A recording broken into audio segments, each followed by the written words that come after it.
The sound of cracking ice split the mountain's silence a heartbeat before the world turned white.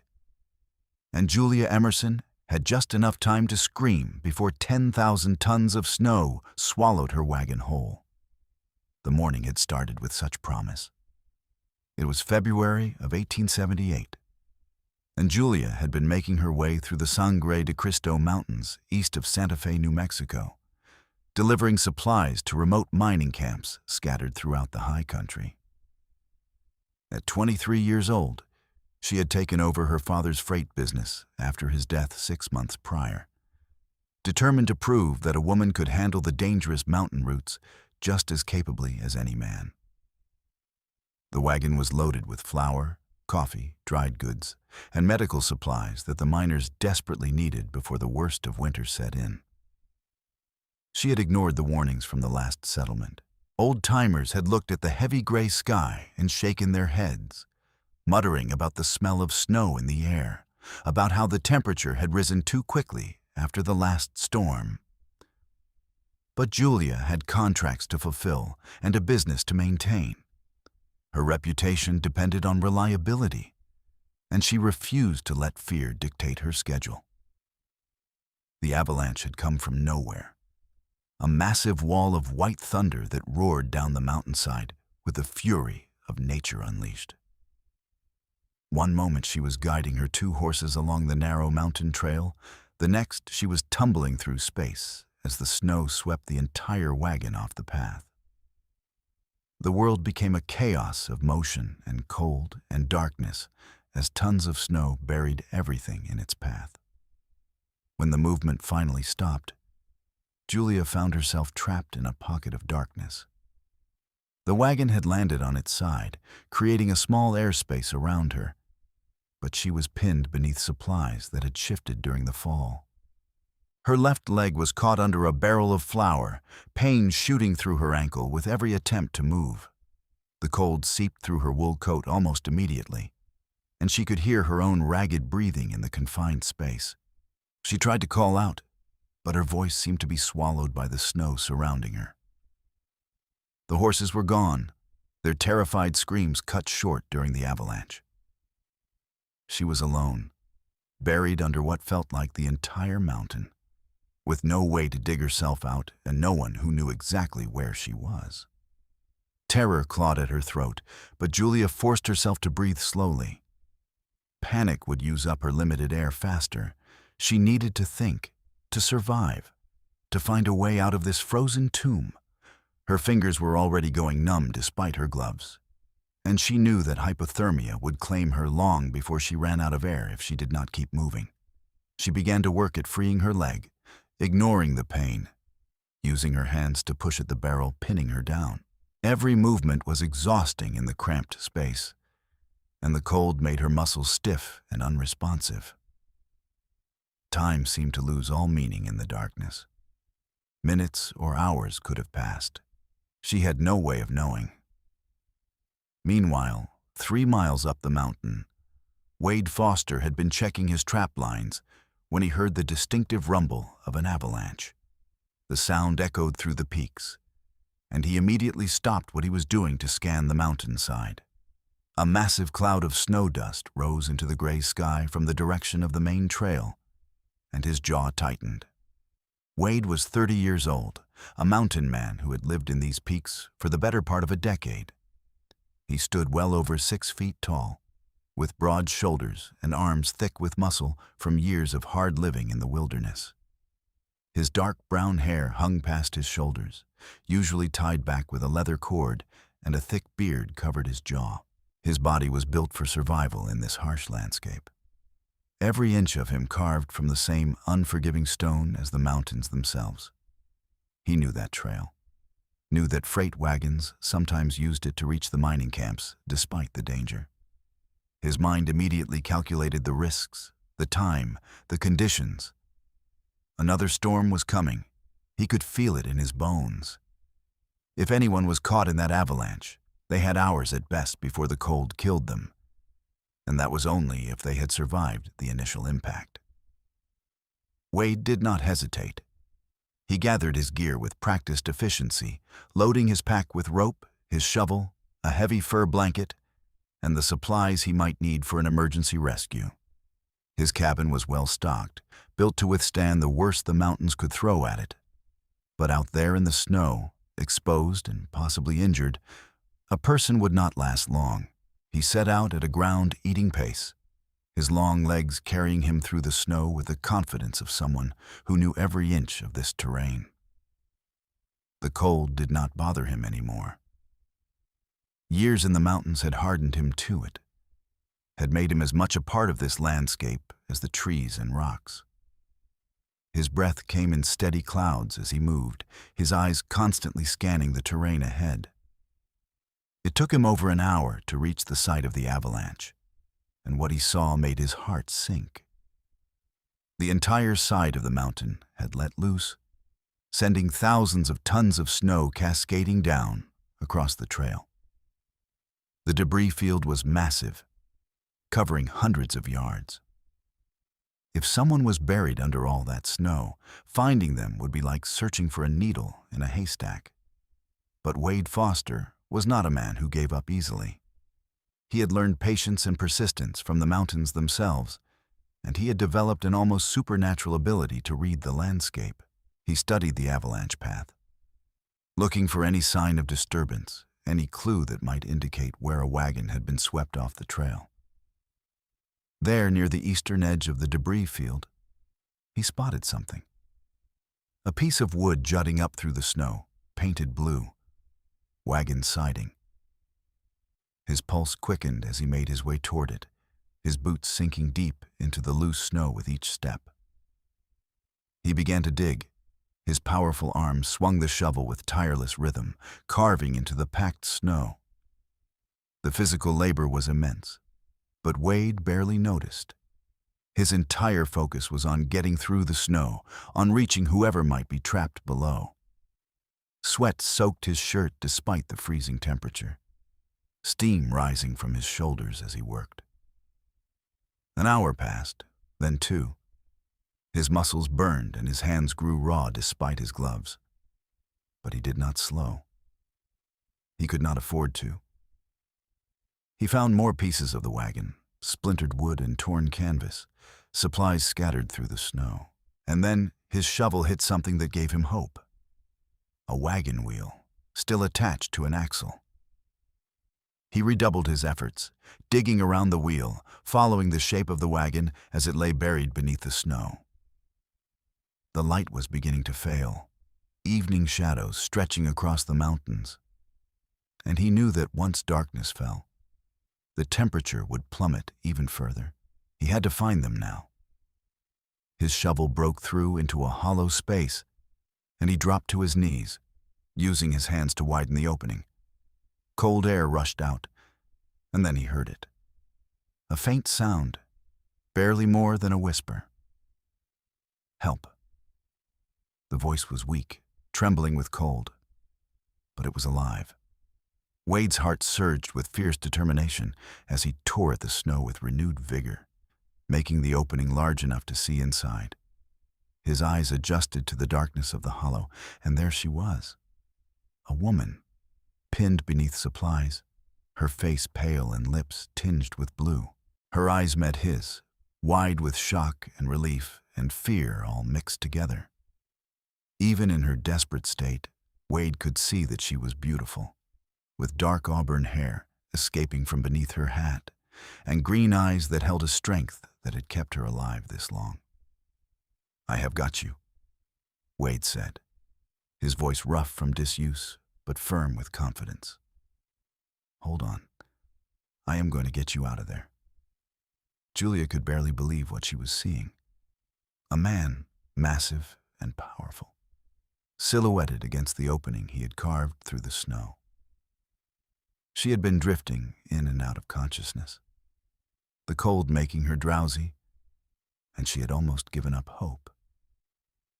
But here he was, like something out of a dream or a desperate prayer answered.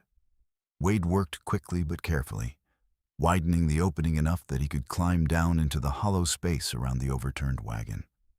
The space was cramped, and even his mountain-honed flexibility was tested as he maneuvered around the debris to reach her. Up close, he could see that she was in bad shape.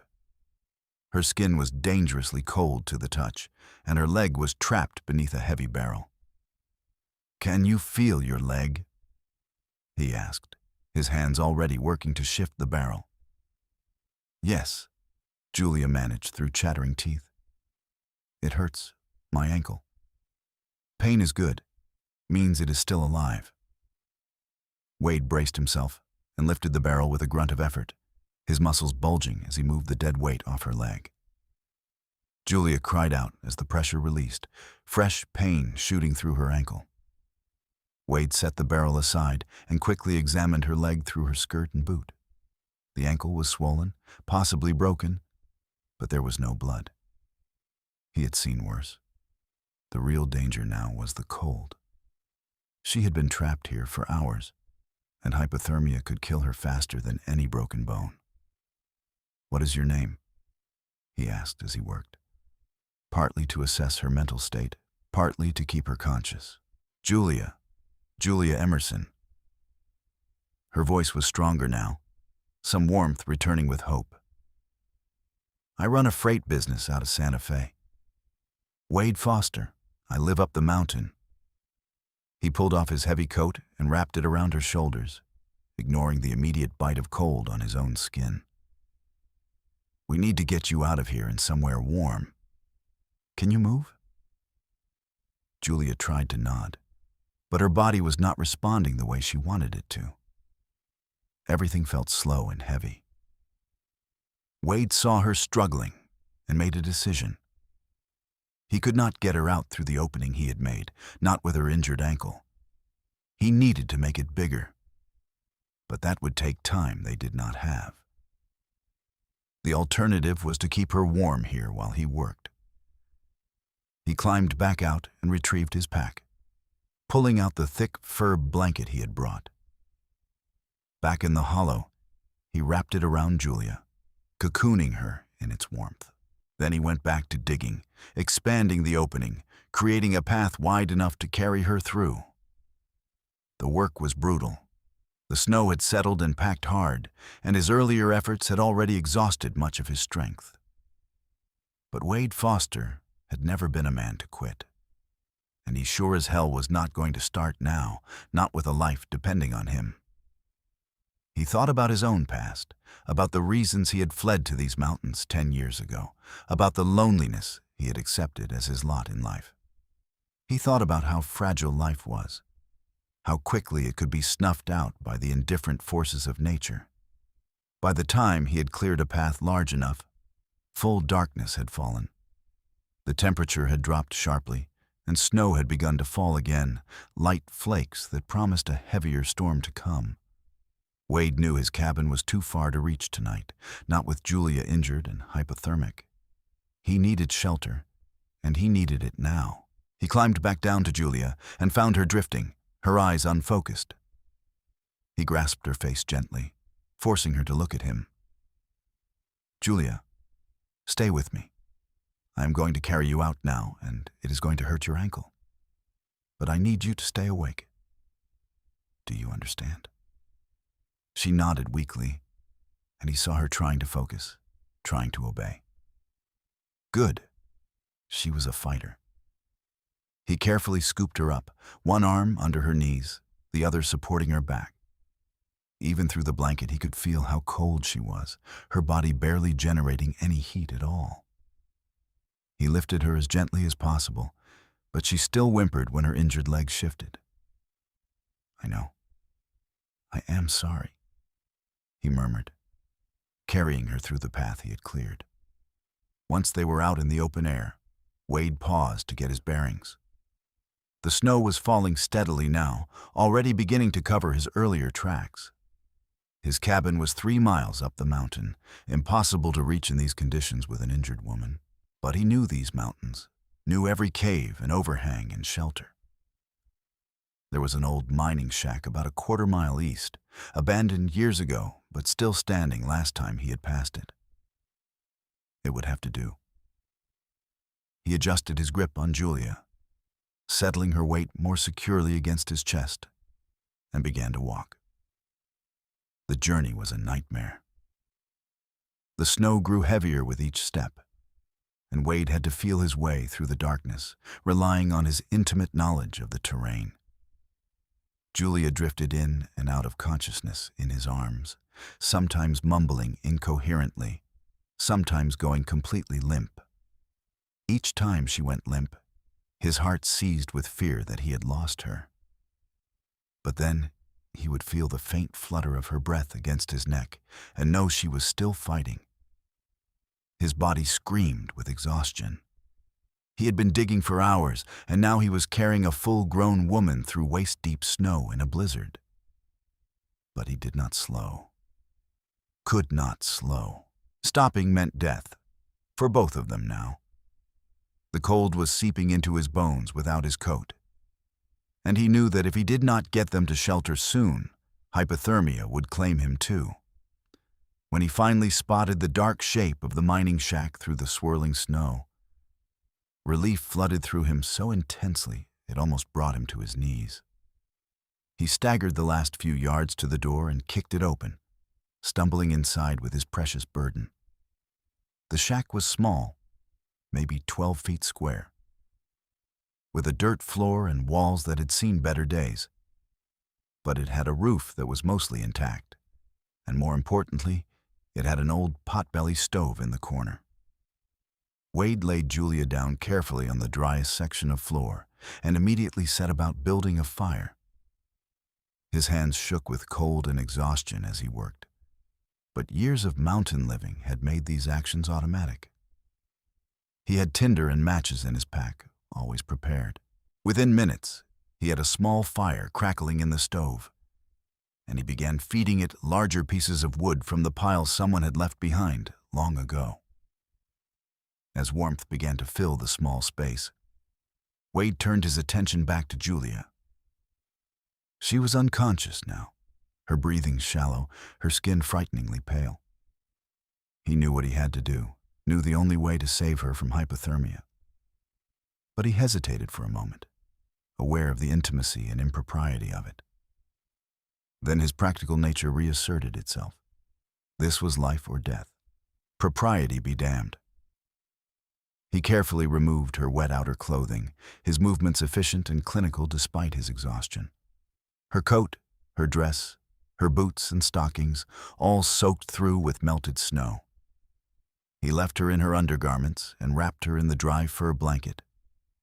Then he stripped off his own wet shirt and pants, wringing them out before hanging them near the stove to dry. He pulled Julia close against his body, sharing his warmth, wrapping them both in the blanket. Her skin was like ice against his, making him gasp. But he held her tight, willing his body heat to transfer to her. He rubbed her arms and back, trying to stimulate circulation, trying to bring her back from the edge of death. "Come on, Julia," he murmured against her hair. "Fight. I did not dig through the half a mountain just to lose you now." Time passed in a blur of cold and warmth, of stoking the fire and holding her close. Gradually, achingly slowly, he began to feel her body warming. Her breathing deepened, becoming more regular. Her skin lost some of its deathly pallor. And then, finally, her eyes fluttered open. She looked up at him in confusion, taking in their situation, the intimacy of how they were pressed together. Wade saw the moment awareness returned, saw the flush creep into her cheeks. "You are safe," he said quickly, his voice gentle. "You were hypothermic. I had to get you warm." Julia nodded slowly, her mind still foggy. She remembered the avalanche, remembered being trapped, remembered a powerful man digging through the snow to reach her. And now here she was, alive, warm, pressed against the most solidly muscled chest she had ever encountered. Under other circumstances, she would have been mortified. But right now, all she felt was profound gratitude. "You saved my life," she whispered, her voice hoarse. Anyone would have done the same. "No."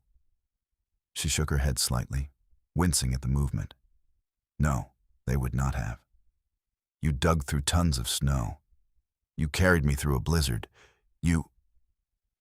Her voice broke, emotions overwhelming her as the reality of how close she had come to death crashed over her. Wade held her as she cried, his large hand stroking her back, offering comfort in the only way he knew how. He was not good with words, had spent too many years alone on the mountain. But this, the simple act of holding another human being, of offering warmth and protection, this he could do. When her tears finally subsided, Julia pulled back slightly to look at him. In the flickering firelight, she could see him clearly for the first time. He was ruggedly handsome in a wild, untamed way, with strong features and eyes that held a depth of experience and pain. His long hair was tangled with snow and sweat, his beard thick. He looked like he belonged to the mountains, like he had been carved from them. "Thank you," she said simply, putting all her gratitude and wonder into those two words. Wade nodded, feeling strangely moved by the sincerity in her green eyes. "Rest now. Your ankle is injured and you need to recover your strength. We are stuck here until the storm passes." As if to emphasize his words, the wind howled outside, rattling the walls of the shack. Julia became aware of the storm raging beyond their small shelter, aware of how vulnerable they were. But somehow, with Wade's solid presence beside her, she felt safe. She let herself relax against him, exhaustion pulling her toward sleep. Wade adjusted the blanket around them, making sure she was completely covered, and added more wood to the fire. Then he allowed himself to rest as well, his back against the wall, Julia warm and alive in his arms. Outside, the blizzard raged through the night. But inside the small shack, two souls who had been alone found unexpected comfort in each other's presence, and the first fragile threads of something deeper began to weave themselves between them. When Julia woke again, pale gray light was filtering through the gaps in the walls, and the storm had quieted to a gentle snowfall. She was alone in the blanket, and for a moment, panic seized her. But then she heard movement and turned her head to see Wade crouched by the fire, stirring something in a small pot. He had dressed in his now dry clothes, though his shirt was open at the throat, revealing the strong column of his neck and the upper part of his chest. Julia found herself staring, then quickly looked away, heat rising to her face. She was acutely aware that she was still in just her undergarments, though at least her chemise and drawers had dried during the night. Wade glanced over and saw that she was awake. "How do you feel?" Julia took inventory of her body. Her ankle throbbed painfully, but the bone-deep cold was gone. She was stiff and sore, but alive. "Better. Much better, thanks to you." He nodded and brought over the pot. "It is not much. Just some jerky and melted snow, but it will give you strength." She accepted the warm broth gratefully, sipping it slowly. The salty liquid felt like heaven going down her throat, warming her from the inside. Wade had also retrieved her dress from where it had been drying near the fire, and he handed it to her, then politely turned his back while she struggled into it. Getting dressed with an injured ankle while trying to maintain some modesty was challenging, but Julia managed. When she was decent, Wade turned back and knelt beside her to examine her ankle. His hands were surprisingly gentle for their size as he carefully probed the swollen joint. "It is not broken," he announced. "Badly sprained, but you were lucky. You will need to stay off it for a few days, maybe a week." "A week?" Julia's mind immediately went to her business, to the contracts she had not fulfilled, to the miners waiting for their supplies. "I cannot. I have responsibilities." Wade looked at her with those steady, knowing eyes. You have one responsibility right now, and that is to heal. Push too hard on that ankle, and you will do permanent damage. Is your business worth being crippled? She wanted to argue, but she could see the logic in his words. And more than that, she could see the genuine concern in his expression. This man, this stranger, cared about her well-being in a way that touched something deep inside her. I suppose I do not have much choice, she admitted.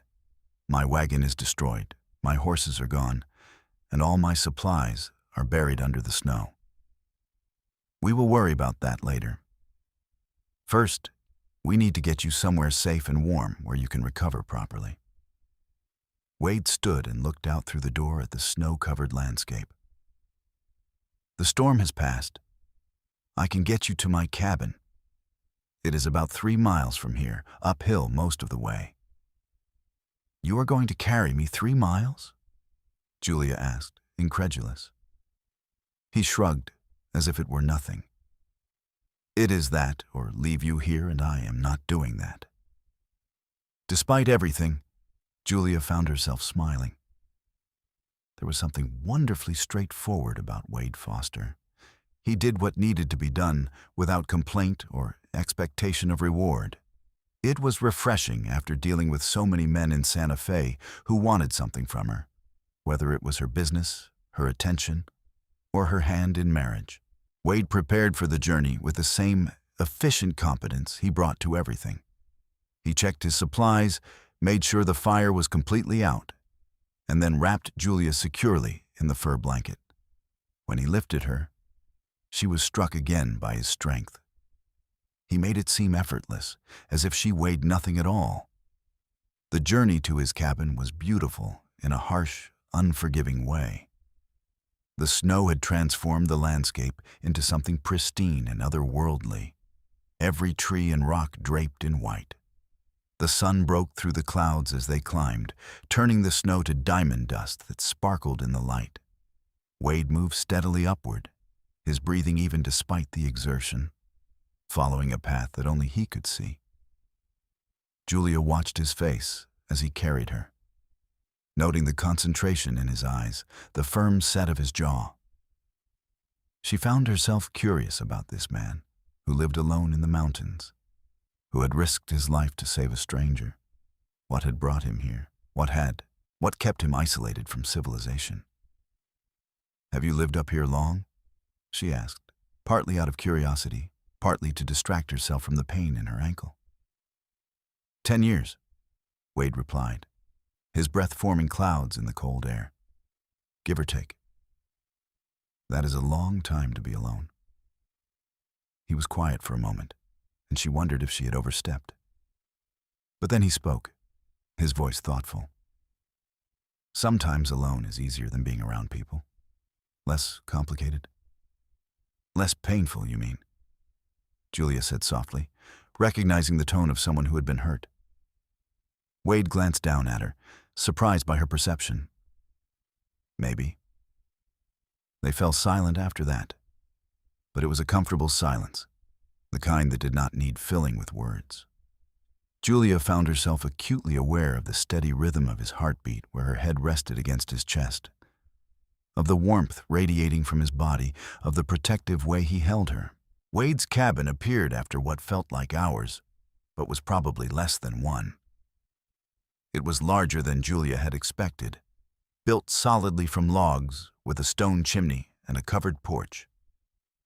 The location was spectacular, set on a small plateau with a view of the valley below and the peaks rising behind.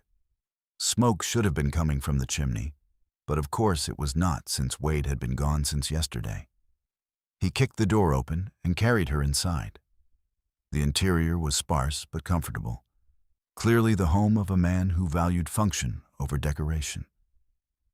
There was a large stone fireplace, a solid wooden table with 2 chairs, shelves lined with supplies and tools, and in the corner, a bed piled high with furs and blankets. Wade set Julia down on the bed, propping her injured ankle up on a folded blanket. Stay there, he ordered gently, then set about building a fire. Within minutes, flames were crackling cheerfully in the fireplace, and warmth began to seep back into the cabin. Julia watched him move around the space with easy familiarity, heating water, pulling out food supplies, tending to the fire. He moved with an economy of motion that spoke of years of self-sufficiency. There was something deeply attractive about his competence, about the way he seemed completely at ease in this harsh environment. Wade prepared a simple but filling meal of beans, bacon, and bread. He brought it to Julia on a wooden plate, then sat in one of the chairs near the bed with his own meal. They ate in silence for a while, both too hungry to talk. "This is good," Julia said finally. "Thank you." "It is just beans," Wade replied. But she saw the pleased look in his eyes. "It is a hot meal after nearly freezing to death. Trust me, it is good." She paused, then asked, "Do you get lonely up here?" Wade considered the question. Before yesterday, he would have said no. He had his routines, his trap lines, his occasional trips down to the settlements for supplies. He had convinced himself that he preferred solitude. But now, sitting here with Julia, hearing her voice fill his cabin, feeling her presence warm the space in a way the fire never could, he was not so sure. "I got used to it," he said instead, which was not really an answer. Julia nodded, understanding what he did not say. "I know something about being alone. After my father died, I threw myself into the business. Worked from dawn until dusk, took every contract, pushed myself harder than any man would have. I told myself it was about proving something, about honoring his memory.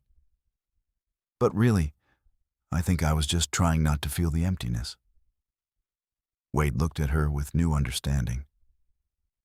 They were more alike than he had realized, both of them running from pain, both of them using work and isolation as shields against the world. "What happened to your mother?" he asked. "She died when I was 10. Fever. It was just me and my father after that, and he taught me everything about the freight business. He wanted a son, I think, but he got me instead, so he made the best of it."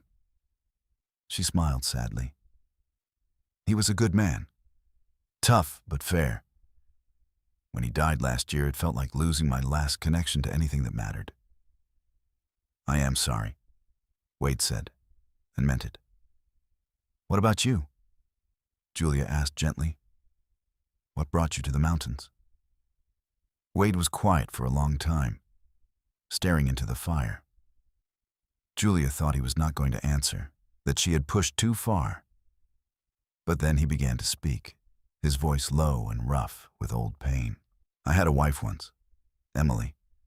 We had a farm down in Colorado, planning to start a family. I thought I had my whole life figured out." He paused, his jaw tightening. "Then one winter, I went to town for supplies. There was a storm and I got delayed.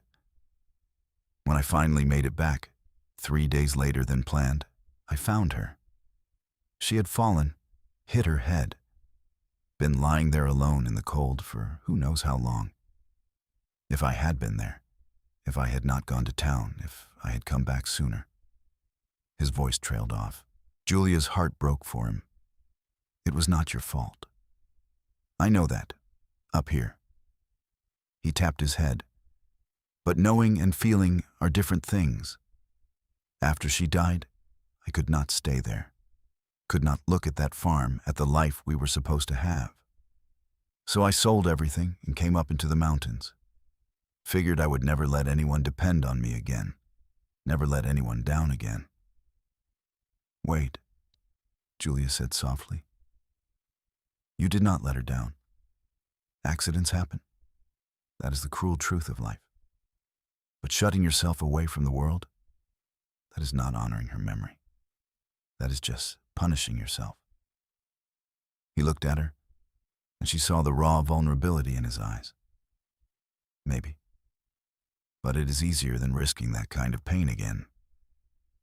Easier, Julia agreed, but not better. They sat in silence after that, both lost in their own thoughts. The fire crackled, shadows danced on the walls, and outside the cabin, the world was quiet and white and cold. But inside, something was shifting between them, some barrier beginning to crack. Over the next few days, they fell into a routine. Wade would wake early and tend to the fire, prepare breakfast, and check Julia's ankle. The swelling was going down, and the bruising had blossomed into spectacular shades of purple and green. But she was healing. He would wrap it carefully each morning, his large hands surprisingly gentle as he worked. During the days, Wade went about his usual tasks, while Julia rested and recovered. But he found himself hurrying through his chores, eager to return to the cabin, to her presence. They talked while he worked on repairing his equipment or preparing his furs. Julia told him about growing up in Santa Fe, about her struggles to be taken seriously as a woman in a man's business, about her dreams of expanding the freight company. Wade talked about his years in the mountains, about the rhythm of the seasons here, about the animals and the weather and the satisfaction of a simple, self-sufficient life. Julia was a good listener, asking intelligent questions, offering observations that showed she truly understood what he was saying. And she was funny, with a dry wit that caught him off guard and made him laugh more than he had in years. He found himself looking forward to mealtimes, to the sound of her voice, to the way her green eyes lit up when she was passionate about something. For her part, Julia was discovering that Wade Foster was far more than just a strong man who lived in the mountains. He was thoughtful and observant, with a deep understanding of the natural world. He read books, she discovered, surprised to find a small shelf of volumes, including poetry, philosophy, and adventure novels. He could discuss ideas as easily as he could track a deer or skin a beaver. And he was kind, not in a showy way, but in small, constant acts of consideration. He always made sure she had the best pieces of meat at meals. He carved her a crutch so she could move around the cabin without putting weight on her ankle. He built up the fire before going to bed each night to ensure she would not be cold. He never made her feel like a burden, even though caring for her must have disrupted his solitary routine. One evening, about 4 days after the avalanche, Julia was sitting up in bed while Wade prepared dinner. She had been practicing walking with the crutch, and her ankle was definitely getting better, though it still could not bear her full weight. "I should probably start thinking about getting back to Santa Fe," she said reluctantly.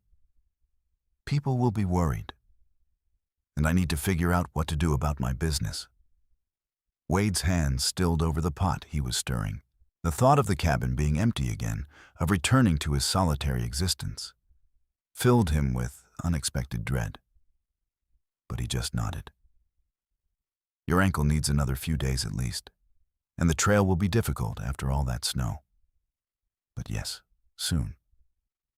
"Wade," Julia said hesitantly, "what you have done for me, I can never repay you. You saved my life and then nursed me back to health, expecting nothing in return. That is extraordinary." He shrugged, uncomfortable with the praise. It was the right thing to do. Maybe, but most men would have done the bare minimum and then sent me on my way. You have been... She struggled to find the right word. "You have been a true friend." Friend. The word hung in the air between them, and they both knew it did not quite capture what was happening. There was something deeper growing, something neither of them was quite ready to name. Wade brought over their dinner, and they ate together, the silence comfortable but charged with unspoken thoughts. After they finished, Wade did not immediately retreat to his chair by the fire as he usually did. Instead, he sat on the edge of the bed, close enough that Julia could feel the warmth radiating from him. "Julia," he said slowly, as if testing out her name.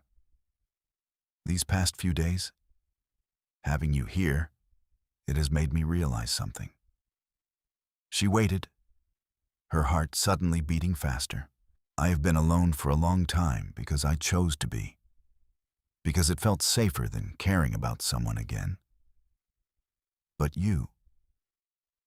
He turned to look at her, and the intensity in his eyes took her breath away. "You make me want to take that risk again. You make me remember what it feels like to look forward to tomorrow because there is someone to share it with." Julia's breath caught. "Wade, I feel the same way. Being here with you, it is the most at peace I have felt since my father died. Maybe even before that. You make me feel safe and valued and seen in a way I never have before." His hand reached out, almost of its own accord, and cupped her face. His palm was rough with calluses, but his touch was tender. "I am not good with pretty words. But I need you to know that you have become important to me. More important than I ever thought another person could be again." "Show me," Julia whispered, leaning into his touch. "Show me what you cannot say." Wade leaned in slowly, giving her every chance to pull away. But Julia did not pull away. Instead, she met him halfway, their lips coming together in a kiss that was gentle at first, exploratory, tentative. But then Julia's hand came up to tangle in his long hair, and Wade's arm wrapped around her waist, and the kiss deepened into something fierce and passionate, and full of all the longing they had been denying. When they finally broke apart, both breathing hard, Wade rested his forehead against hers. "Julia," he murmured, her name a prayer and a promise. "I know," she whispered back. "I know." They sat like that for a long moment, simply holding each other, letting the reality of what was happening settle over them. This was not some fleeting attraction born of proximity and circumstance. This was real, deep, the kind of connection that came along once in a lifetime, if you were lucky. Wade pulled back reluctantly. "You should rest. Your ankle needs to heal." Julia wanted to protest, wanted to pull him back to her, but she knew he was right. And there was something sweet about his restraint, about the way he was thinking of her well-being even when desire was clearly written across his face. That night, as Julia lay in the bed and Wade settled into his usual spot on the floor near the fire, despite her protests, they both found it hard to sleep. The cabin felt charged with possibility, with the promise of something neither had dared hope for. The next morning dawned clear and bright. Julia's ankle was strong enough now that she could limp around without the crutch for short distances, and Wade declared it safe for them to venture outside for a bit. He wrapped her in a heavy coat, far too large on her frame, and helped her out onto the porch. The view took Julia's breath away. The sun was rising over the eastern peaks, painting the snow gold and pink. The air was crisp and clean, and the silence was profound, broken only by the occasional call of a bird. "It is beautiful," she breathed. "I can see why you love it here." Wade stood beside her, his shoulder brushing hers. "It is, but it has been a lonely beauty, at least until now." Julia turned to look up at him. He was staring out at the mountains, his profile strong against the bright sky. She reached out and took his hand, lacing her smaller fingers through his larger ones. He looked down at their joined hands, then at her face. "Julia, I need to say something, and I need you to really hear me." "All right," she said, suddenly nervous. "I am not a civilized man. I have lived rough for 10 years, and I do not have much to offer beyond this cabin and a hard life in the mountains. I cannot give you the kind of life you are used to in Santa Fe, with society and comforts and security. But what I can give you is everything I am. My strength, my protection, my loyalty, and my heart, for however long you will have it. Julia felt tears prick her eyes. Wade Foster, do you really think I care about society and comforts? I was willing to risk my life hauling freight through these mountains because I valued independence and purpose over an easy life. What you are offering me, what we have found together these past days, that is worth more than all the security in the world. Are you sure? He pressed. Because once you are healed, once you go back to Santa Fe, you might see things differently. You might realize that a mountain man with a cabin and some trap lines is not what you want for your future. Wade, Julia said firmly, squeezing his hand. Look at me. He did, and she held his gaze steadily. I have never been more sure of anything in my life. These past few days with you have shown me what I have been missing, what I have been searching for without even knowing it. You are not just a mountain man. You are the man who dug through an avalanche to save me. You are the man who held me through the night to keep me alive.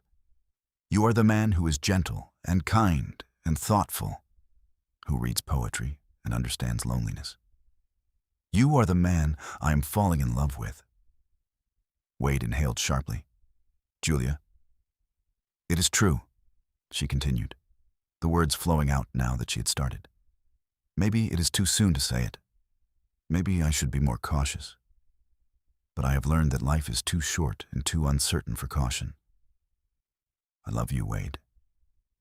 And if you will have me, I want to build a life here with you. For a moment, Wade just stared at her, and Julia felt a flutter of fear. Had she been too bold, too presumptuous? But then his face broke into the most beautiful smile she had ever seen, transforming his rugged features, making him look years younger. If I will have you, he repeated incredulously. He swept her up into his arms, careful of her ankle, and spun her around. Julia Emerson, you have just made me the happiest man in these mountains, possibly in all of Colorado and New Mexico combined. She laughed, giddy with relief and joy. We are in New Mexico, not Colorado. I do not care if we are in Alaska, he said, setting her down gently but keeping his arms around her. As long as we are together. He kissed her then, right there on the porch with the sun rising behind them and the mountains bearing witness. It was a kiss full of promise and passion and the pure joy of two lonely souls finding their way to each other. When they finally broke apart, Wade kept his arms around her, as if afraid she might disappear if he let go. I love you too, he said, the words raw and honest. I think I started loving you the moment I saw you trapped under that wagon, fighting to stay alive.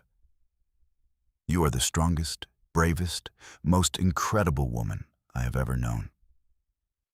They stood together for a long time, simply holding each other, letting the reality of their confessions sink in. The path ahead would not be easy. There were practicalities to work out, decisions to make, challenges to face. But for now, in this moment, they had each other, and that was enough. Over the next week, as Julia's ankle finished healing, they began to plan their future together. Julia was realistic about the challenges. Her freight business represented years of her father's work and her own efforts. She could not simply abandon it, but she also did not want to leave Wade and return to the life she had known in Santa Fe. What if we combine what we both do? Julia suggested one evening as they sat together by the fire. You know these mountains better than anyone. You know every trail, every pass, every danger. I know the freight business, the clients, the routes. Together, We could create something unique. A freight service specifically for the mountain communities, run by people who actually understand the terrain. Wade considered this. It would mean coming down from the mountain more often, spending time in settlements. Would that be so terrible? Julia asked. I am not asking you to become a city dweller, but maybe a balance between your world and mine. We could keep this cabin as our home base, but also have a small operation in Santa Fe or one of the closer towns. And you would be happy here, in the mountains, away from civilization for long stretches? Wade, Julia said, taking his hand. I have never been happier than I have been this past week. The mountains are not a sacrifice for me. They are a gift. And doing this work with you, building something together, that would make it even better. A slow smile spread across Wade's face. You really have thought this through. I have had a lot of time to think while my ankle was healing, she admitted. And every scenario I imagined, the only constant was you. As long as we are together, we can figure out the rest. Wade pulled her close, kissing the top of her head. Then that is what we will do. Together. The next decision was more delicate. Marriage was the obvious next step, but both of them had complicated feelings about it. Wade's first marriage had ended in tragedy. Julia had spent years resisting the expectations that she should marry and give up her independence. It was Wade who brought it up, surprisingly. Julia, I want to marry you. Not because society says we should, not because of propriety, but because I want the world to know that you are mine and I am yours. Because I want to make promises to you before witnesses, promises I intend to keep for the rest of my life. Julia's eyes filled with tears. Yes, I want that too. They decided to make the journey down to Santa Fe together once Julia's ankle was fully healed. It would serve multiple purposes: announce their engagement, settle Julia's business affairs, and prepare for their wedding. Wade was nervous about leaving the mountains, about facing civilization again after so many years. But Julia's presence gave him courage. The journey down took 2 days, with Wade insisting they take it slow to avoid re-injuring Julia's ankle. They camped one night under the stars, wrapped together in blankets, talking about their plans and dreams until they fell asleep in each other's arms. When they finally rode into Santa Fe on the horse Wade had retrieved from a neighbor who kept a few animals, the town was buzzing with activity. News of Julia's disappearance had spread, and her presumed death in the Avalanche had been the talk of the settlement. Their arrival together caused an immediate sensation. People rushed out to greet them, bombarding Julia with questions. She smiled and introduced Wade, explaining briefly that he had saved her life and that they were now engaged. The news spread through town like wildfire, and reactions were mixed. Some people were genuinely happy for her.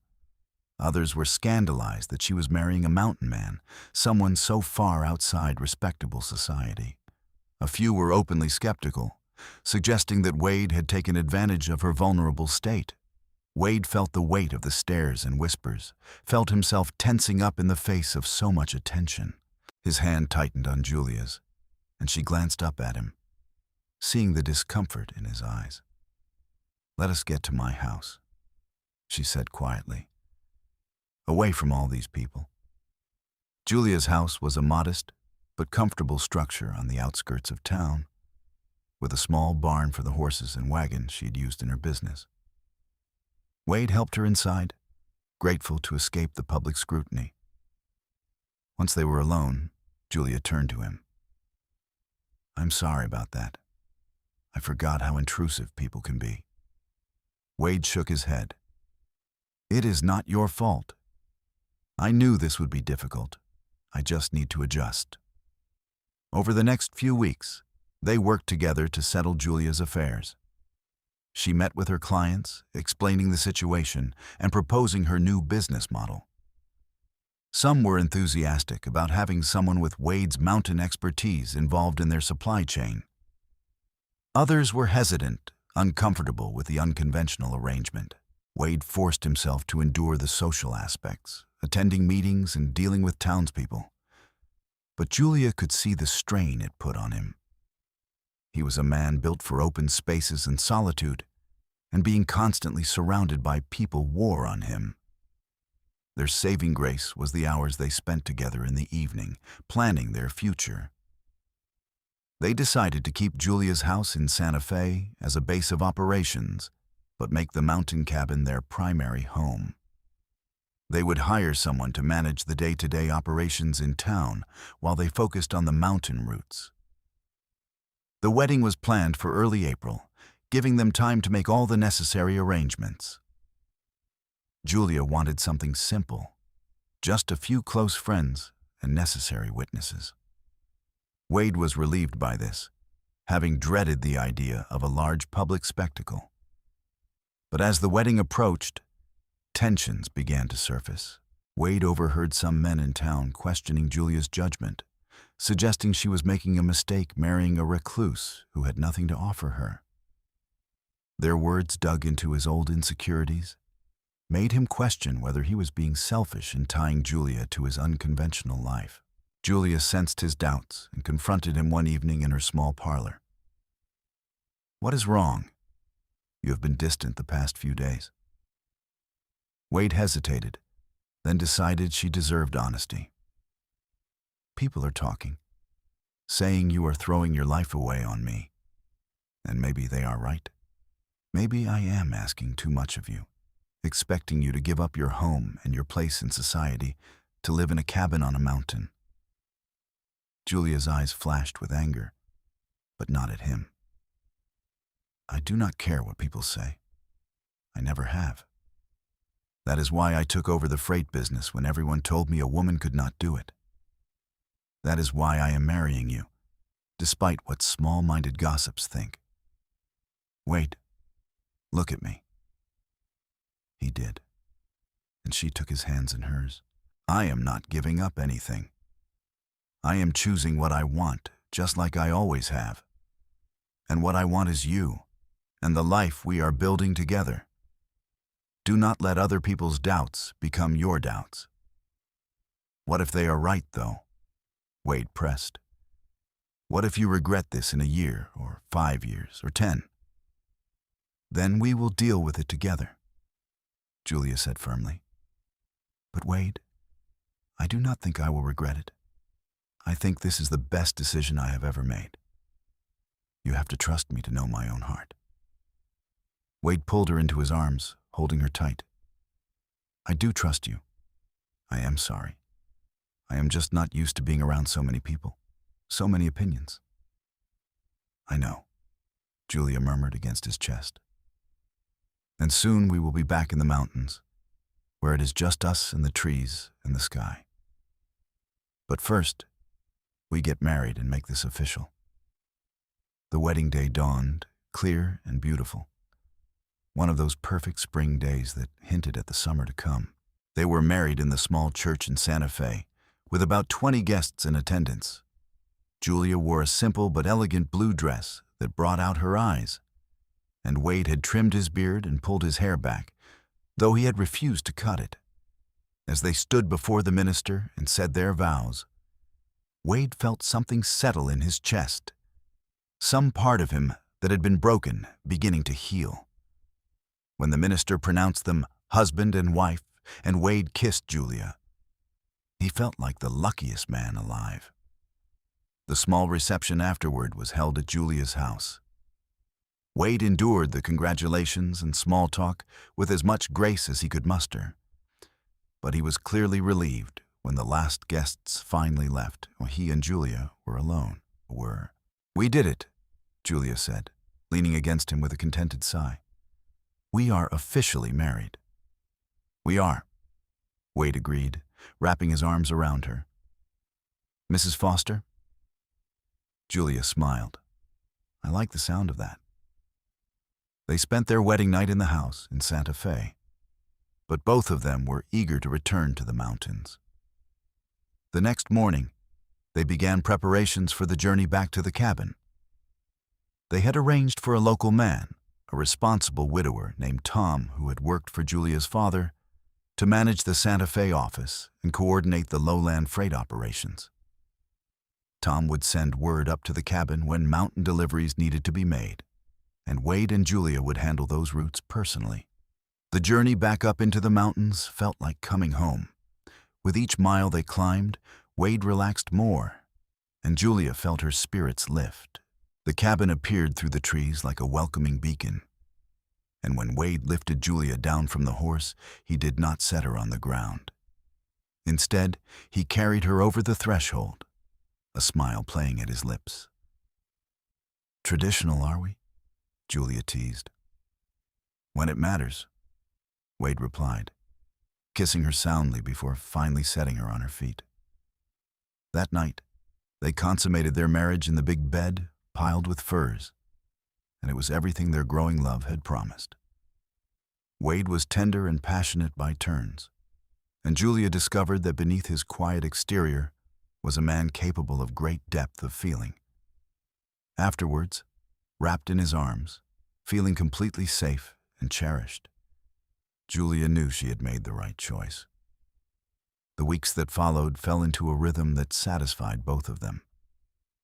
They worked together on Wade's trap lines, with Julia proving to be a quick study.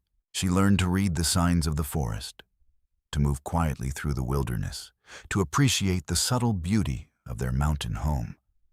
Wade taught her everything he knew, patient and thorough, proud of how capable she became. When the word came up from Tom about freight deliveries needed, they would load up the wagon Wade had built specifically for mountain work and make the runs together. Julia's business knowledge, combined with Wade's understanding of the terrain, made them an effective team, and soon their reputation for reliable mountain freight service began to grow. But it was the quiet moments that Julia treasured most. Evenings spent by the fire, reading aloud to each other. Mornings waking up in Wade's arms with the sun streaming through the windows, working side by side to expand the cabin and improve their homestead. These were the moments that made her understand true contentment. One evening in early July, as they sat on the porch watching the sunset paint the mountains in shades of orange and purple, Julia made an announcement. "Wade, I have something to tell you." He turned to her, noting the nervous excitement in her eyes. "What is it?" "I am pregnant." For a moment, Wade just stared at her, the words not quite registering. Then understanding dawned, and joy spread across his face like sunrise. "Pregnant? You are sure?" "As sure as I can be. I have been feeling sick in the mornings, and I am late, and—" She trailed off, watching his face anxiously. "Are you happy about it?" "Happy?" Wade laughed, a sound of pure delight. He pulled her into his lap, cradling her gently. "Julia, I am beyond happy. I am terrified and thrilled and grateful all at once. A baby. Our baby." Julia relaxed against him, relieved by his reaction. "I know we have not talked much about children. I was not sure how you would feel, given everything that happened with Emily." Wade was quiet for a moment, his hand resting on Julia's still flat stomach. "I was afraid for a long time that I would never have this, that my chance at a family had died with Emily. But you have given me so much, Julia. A second chance at love, at happiness, at life. And now this, a child to raise and love together. It feels like a miracle." "We will need to make some changes," Julia said practically, though her voice was warm with emotion. "The cabin will need an addition for a nursery, and we will have to be more careful about the freight runs once I get further along." "We will figure it all out," Wade assured her. Together.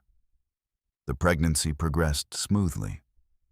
Wade became even more protective than usual, fussing over Julia in a way that she found both touching and occasionally exasperating. He built a beautiful addition to the cabin for the nursery, crafting a cradle with his own hands from carefully selected wood. Julia sewed blankets and clothes, preparing for their child with a happiness she had never imagined possible. As her belly grew, they made fewer trips down the mountain, relying more on Tom to handle the business operations in Santa Fe. Wade was content to stay close to home, wanting to be near Julia as her pregnancy advanced. They spent the long winter evenings talking about names and making plans for their growing family. In late March of 1879, just over a year after the avalanche that had brought them together, Julia went into labor. Wade had arranged for a midwife from the nearest settlement to be present, but when the labor came on quickly in the middle of a spring snowstorm, it was just the two of them. Wade had faced many challenges in his life, but nothing had prepared him for the terror of watching Julia in pain, knowing there was little he could do to help. He held her hand, wiped her brow, murmured encouragements, and prayed harder than he ever had in his life. And then, as dawn broke over the mountains, their son was born. Wade caught the baby in his own hands, tears streaming down his face as he heard the first strong cries. He carefully cleaned the infant and placed him in Julia's waiting arms, overcome with emotion at the sight of his wife and newborn son. "He is perfect," Julia whispered, exhausted but radiant. "Absolutely perfect." The baby had a shock of dark hair, and when he opened his eyes, they were a deep blue that might turn brown or green as he grew. He was healthy and strong, lunged, and as Wade looked down at him, he felt his heart expand in a way he had not known was possible. "What should we name him?" Julia asked. They had discussed names for months, but now, looking at their son, Wade knew. Daniel. Daniel Wade Foster, after my father. Julia smiled. "Daniel, I love it." "Hello, Daniel. Welcome to the world, little one." The midwife arrived later that day, after the storm had cleared, and pronounced both mother and baby healthy. She stayed for a week to help Julia recover and to teach them both the basics of caring for a newborn. But Wade proved to be a natural father, his big hands surprisingly gentle as he changed diapers and soothed his son. As the months passed, their little family settled into a new rhythm. Daniel was a good baby, healthy and generally happy, and both Wade and Julia were utterly smitten with him. They took turns walking him around the cabin when he was fussy, singing him songs, marveling at every new sound and expression. Julia recovered well from the birth, and by summer they were back to making occasional freight runs. With Daniel bundled safely in a carrier Wade had designed to keep him secure, the mountain communities were charmed by the family, and business continued to thrive. One evening, when Daniel was about 6 months old, Julia and Wade sat on the porch as they often did, watching the sunset. Daniel was asleep in Julia's arms, his small face peaceful in slumber. "Do you ever think about how different our lives might have been?" Julia asked softly. "If that avalanche had not happened?" Wade considered this. "All the time. If I had not heard it, if I had not gone looking, if the snow had been just a little deeper or you had been buried just a little longer, we would never have met," Julia finished. "I would probably be dead, and you would still be alone in this cabin." "I do not like to think about it," Wade admitted. "But I am grateful. That avalanche, as terrible as it was, brought us together. It gave me back my life, gave me you and Daniel and a future I never thought I would have." Julia leaned her head against his shoulder. "I am grateful too, for you, for this life, for everything we have built together. I never knew I could be this happy." Wade wrapped his arm around her, careful not to disturb the sleeping baby. "I love you, Julia Foster. more than I ever thought I could love anyone or anything. I love you too, she replied. My mountain man, my hero, my husband. They sat in comfortable silence as the sky darkened and stars began to appear. Inside the cabin, the fire burned low, casting dancing shadows. Around them, the mountains stood eternal and watchful, bearing witness to the love story that had unfolded in their shadows. The years that followed brought challenges and joys in equal measure. 2 more children joined their family. A daughter named Grace, when Daniel was 3, and another son named Matthew 2 years after that. The cabin grew with their family, with Wade adding rooms and improvements as needed. Their freight business expanded, becoming one of the most trusted names for mountain deliveries in New Mexico. Through it all, Wade and Julia remained devoted to each other. They faced harsh winters and difficult seasons. They navigated the challenges of raising children in a remote location. They worked long hours to keep their business running, but they faced everything together, their love growing stronger and deeper with each passing year. Daniel grew into a strong, capable boy who loved the mountains as much as his father did. Grace was bright and curious, always asking questions and exploring. Matthew was the baby, cheerful and affectionate, adored by his older siblings. Wade taught all of them the skills they needed to survive and thrive in the wilderness, while Julia made sure they learned to read and write and understand the business side of their lives. On their 10th anniversary, Wade and Julia made the journey back to the site where the avalanche had occurred. The trail had been improved since then, made safer, but they could still see the scars on the mountainside where the snow had torn through. Right there, Julia said, pointing. That is where I was buried. Wade looked at the spot, remembering that desperate day, the hours of digging, the moment he had broken through and heard her voice. Best day of my life, he said. Julia laughed. The day you found me half frozen and trapped under a wagon? The day I found you, Wade clarified, pulling her close. The day everything changed. Julia stood on her toes to kiss him, there on the mountain trail where their story had begun. I would do it all again, she said.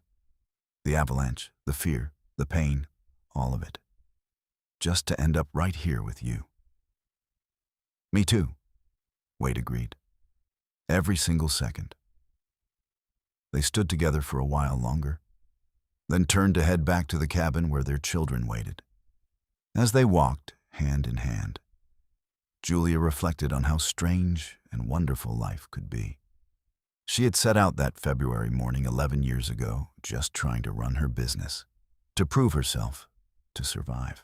She had never imagined that disaster would lead to salvation, that being buried by an avalanche would actually set her free. But that was exactly what had happened. The avalanche had taken her wagon off the trail, but it had also brought Wade Foster into her life. The mountain man who dug through the snow until he found her alive. The man who became her husband, her partner, her love. The man who gave her a life richer and more fulfilling than she had ever dreamed possible. As they crested the ridge and their cabin came into view, smoke rising cheerfully from the chimney and their children playing in the yard, Julia felt a profound sense of gratitude. For the mountains that had nearly killed her, but instead gave her everything. For the man walking beside her, still strong and steady after all these years. For the family they had created together. For the love that had grown from the most unlikely of beginnings. That night, after the children were in bed, Wade and Julia sat together by the fire as they had done countless times before. Wade had his arm around Julia, her head resting on his shoulder, and they were simply enjoying each other's presence in the way that long married couples do. What are you thinking about? Julia asked, noting the contemplative look on Wade's face. Just remembering, Wade said. When I first came to these mountains, I thought I was done with life. I thought I would just exist here, going through the motions until my time ran out. I never imagined I would be this happy again. Neither did I, Julia admitted. After my father died, I was so focused on the business, on proving myself.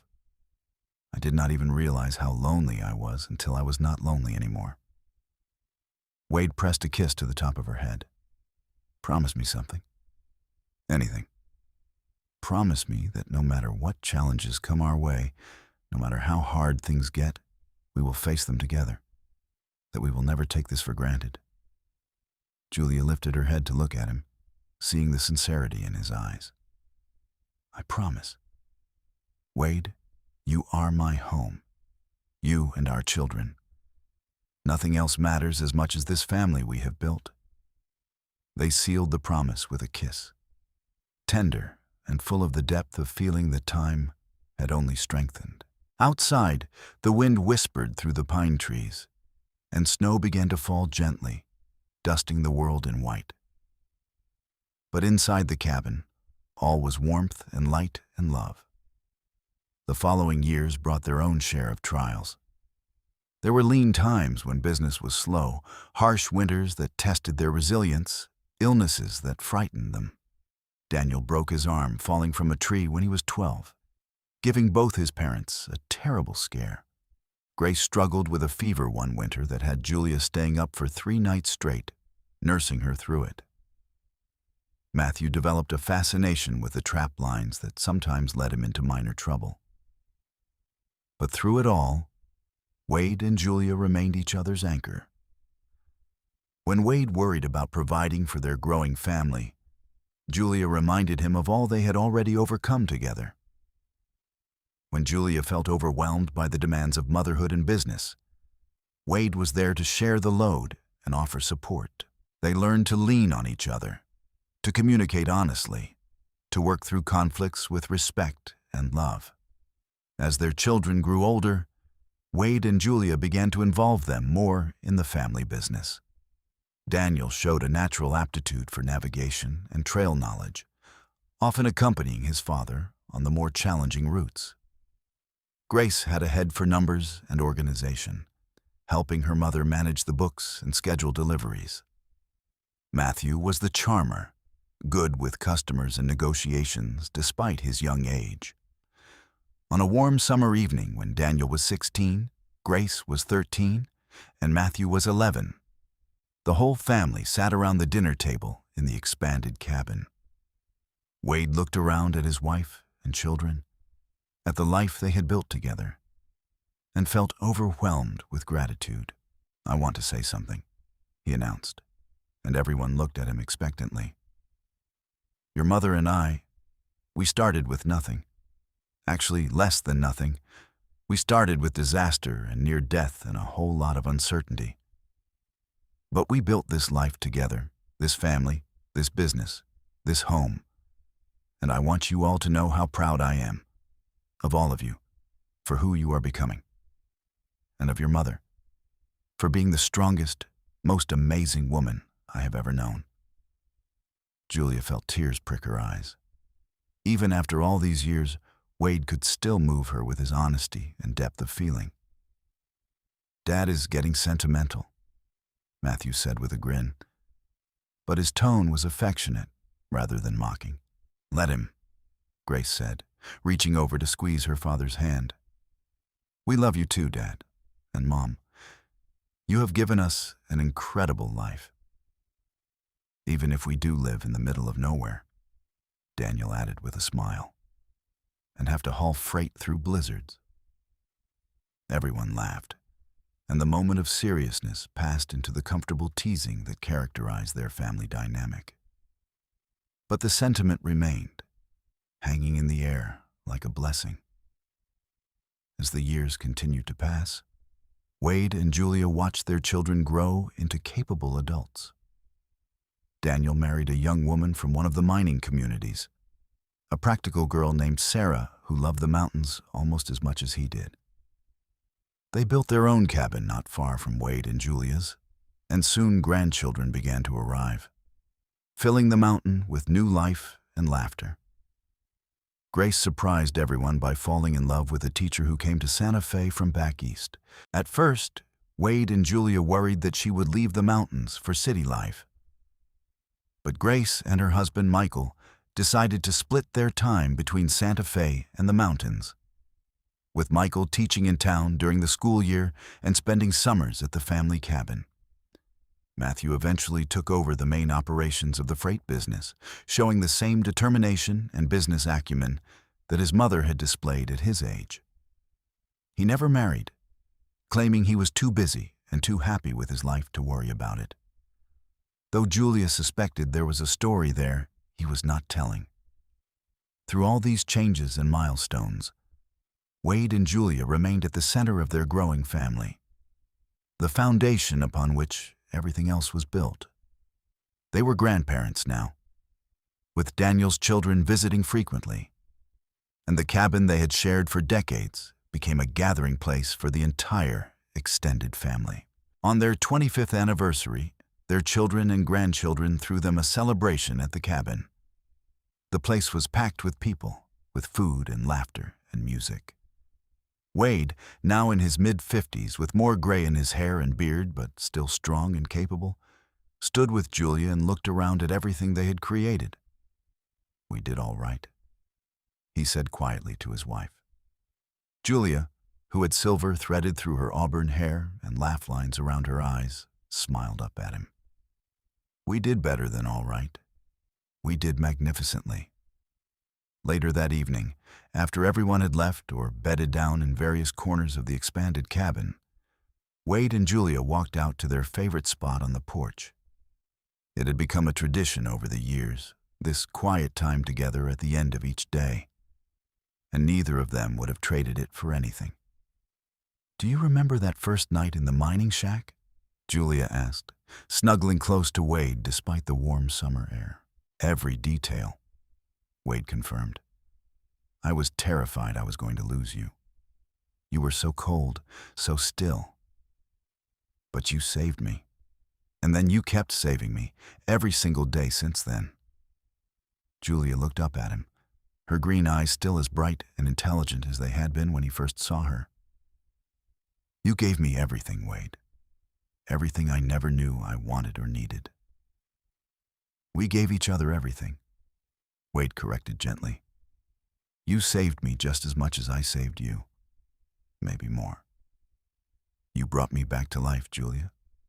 You made me believe in second chances." They stood together in comfortable silence, watching the stars emerge in the darkening sky. The mountains rose around them, eternal and unchanging, the same peaks that had witnessed their beginning now watching over their continued story. "When we are old and gray," Julia said suddenly, "when our time comes, I want to go knowing that we lived every moment fully, that we did not waste a single day of the gift we were given." "We will not," Wade promised. "And we are not that old yet. I plan to have many more years with you, Julia Foster." "Good," Julia said firmly, "because I am not done with you yet, mountain man."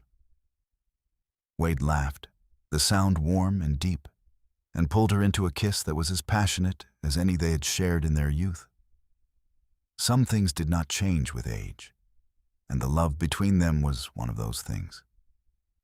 It had only grown stronger, deeper, more complex and beautiful with every year they spent together.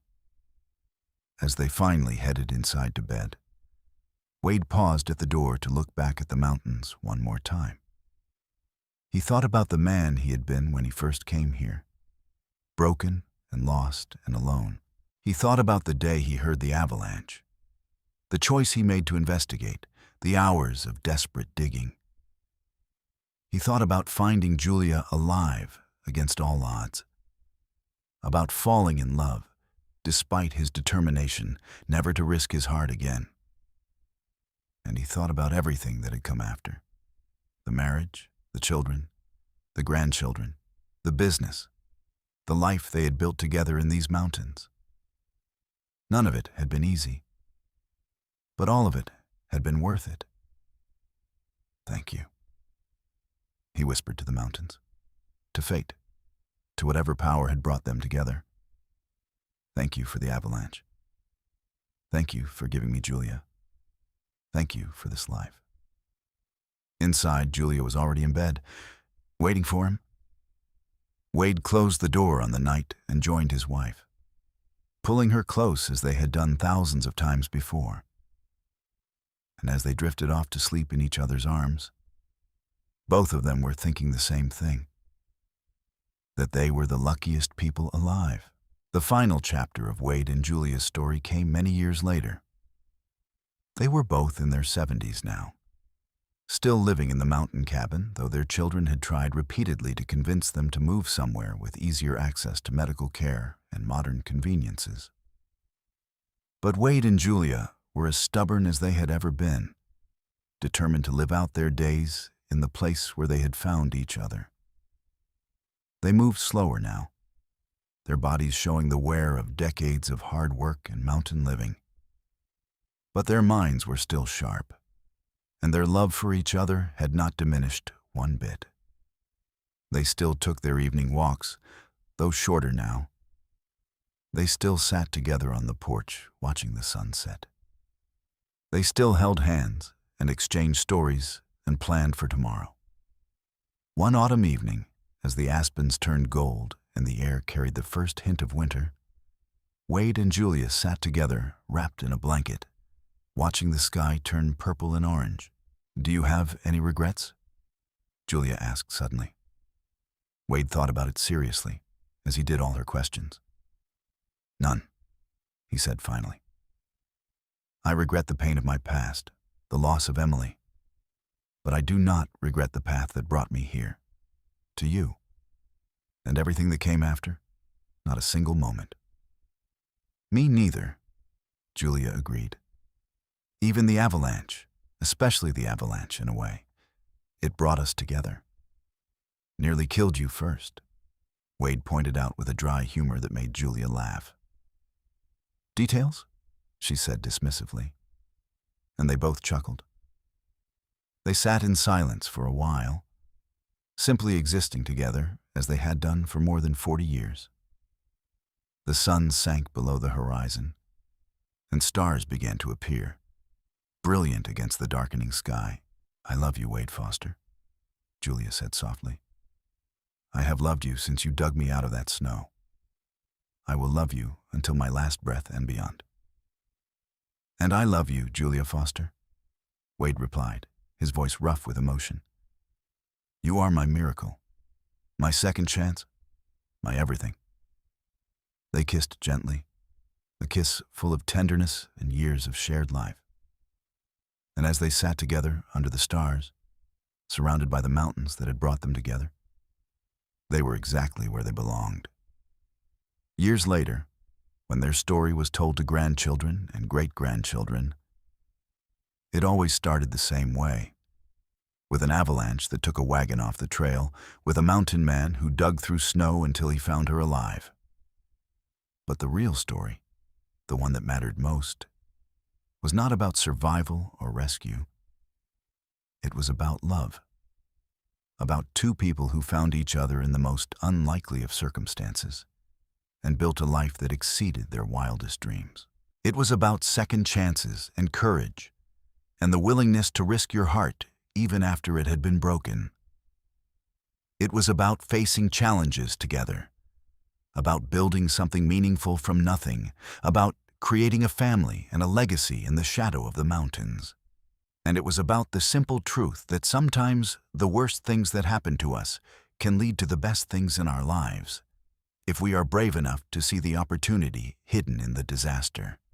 Wade and Julia Foster lived out their days in their mountain cabin, surrounded by children and grandchildren and great-grandchildren who all knew the story of how their family began.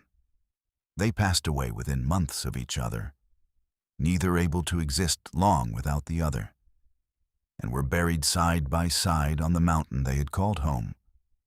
And if you visit that mountain today, if you know where to look, You can still see the cabin they built together, maintained now by their descendants. You can stand on the porch where they spent countless evenings watching the sunset. You can see the trail where the avalanche once swept Julia away, and Wade found her again.